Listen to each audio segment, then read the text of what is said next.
せーの、アホイ花です。ヤブルコです。私たちはチェコという中央ヨーロッパの国で医学部現在3年生をしている医学生です。こんこんにちは。にちは。カエル大学第一学部というところに通っています。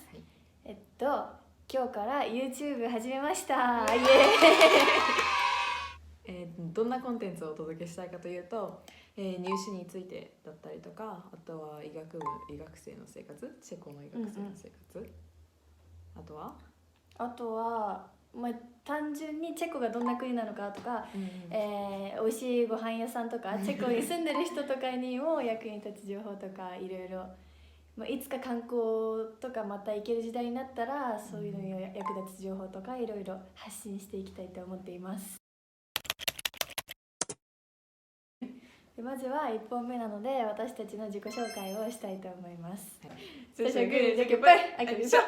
ゃあ買ってくるね。はい、花です。2000年生まれの21歳です。出身は静岡県です。中学から IB の学校に通っていたので、私は中高と英語で授業をやっていたので、そこで今英語で勉強しているということのバックグラウンドっていうのは昔から培ってきたという感じです。はいはい、ヤブルコです。私も2000年生まれなんですけど22歳です。学年は1個上だったのかな、日本でいうとです。出身は北海道なんですけど、7歳の頃から仙台で育っているので、どさんこというよりは仙台っ子という感じかなと思っています。高校まで普通の公立高校で育ってきたのでそこまで英語は全然喋れなかったんですけど、高3の時にアメリカに1年間留学していたので、そこから英語を学んだという感じです。なので1年休学して花と同じ学年として卒業しました。でその後同じ年に一緒に入試を受けたという感じです。で今3年目一緒にいて3年目じゃあなんでチェコにしようと思ったんですか？私はその中高と英語でほとんど全部の授業をやったので、もう最初から日本の大学に入るのは結構難しいというか、海外に行く学生の方が多いっていうようなコースだったので、私も海外大学を視野に入れてて、で自分は医学に興味があったので、海外で英語で医学学べるとこないかなって探してたら、今使ってる事務局を発見してという感じですね。日本の大学も一応医学部も受けたんですけど、やっぱりちょっと難しかったので最終的に来てよかったと思ってますが、ファー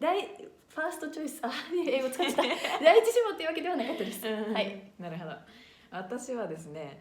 もともと日本の大学の医学部を目指してたんですけど、さっき言ったように留学をして夏に帰ってきて、そこから受験勉強をしていたので、確実に日本の大学の医学部は無理かなっていう感じから高3で留学に行かないもんねそうだね、おかしいよねそうですね。なのでそこから頑張ってはいたんですけど、もうセンター前ぐらいにちょっと無理だなと思って、そこから海外も視野に入れ始めた感じですね。もともと留学で英語を学んでから英語も勉強したいなと思っていたので、それが医学部に入りたいっていうのと英語も学びたいっていうのが合致したのを私もウェブで発見して申し込んだという感じです。それについて今後詳しく説明できたらなと思っています。チャンネル登録、グッドボタンよろしくお願いします。バイバイ。チャオチャオチャオ。チャオチャオのアホイビーラーラビトですやばい、これはダメ。出していきます。これはダメ。